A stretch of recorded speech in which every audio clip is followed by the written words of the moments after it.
En ce moment, il y a 3 cartes Pokémon que je trouve vraiment intéressantes. Je le précise, ce n'est pas un conseil en investissement, juste mon avis personnel. Je vous remets dans le contexte, le 13 octobre sur Vinted, je découvre un Ronflex Holo italien de l'extension Alliance Infaillible. Je trouve que l'illustration a un style unique, le prix est de 10 euros, ce qui me paraît vraiment cher pour une carte Pokémon Holo italienne, donc j'ajoute au fave histoire de ne pas l'oublier, mais une minute plus tard, elle est déjà vendue. Forcément, je trouve ça étrange, du coup je me rends sur Card Market.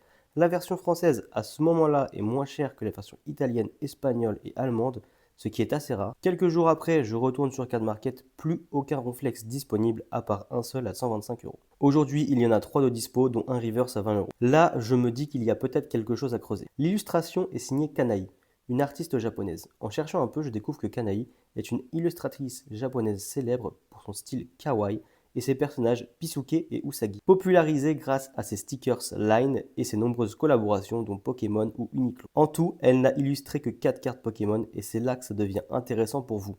Ronflex de Alliance Infaillible, Deden de Génération, d'Eden GX de Alliance Infaillible et Magikarp de Clash des Rebelles. Avant de parler prix, petit message de prévention. Les prix du marché anglais ne sont pas forcément représentatifs car ils sont fortement influencés par les États-Unis où il existe une vraie spéculation.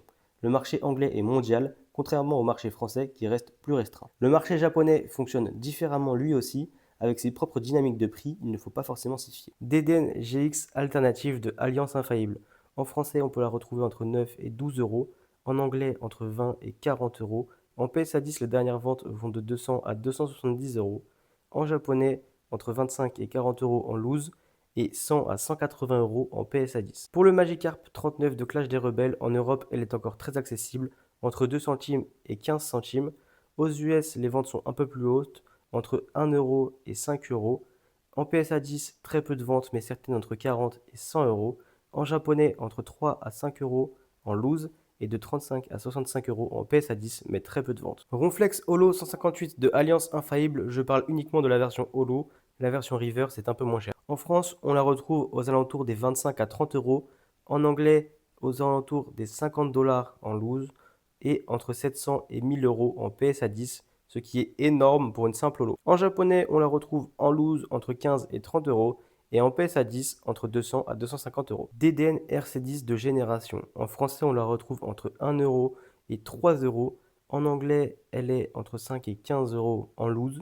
En PSA 10, les dernières ventes sont montées entre 100 et 400 euros, même s'il y a très peu de données disponibles, donc attention aux fluctuations de marché. En japonais, elle est disponible entre 15 et 30 euros en loose et 120 à 180 euros en PSA 10. En conclusion, quand on voit que Kanaï n'a illustré que 4 cartes Pokémon, que son univers fonctionne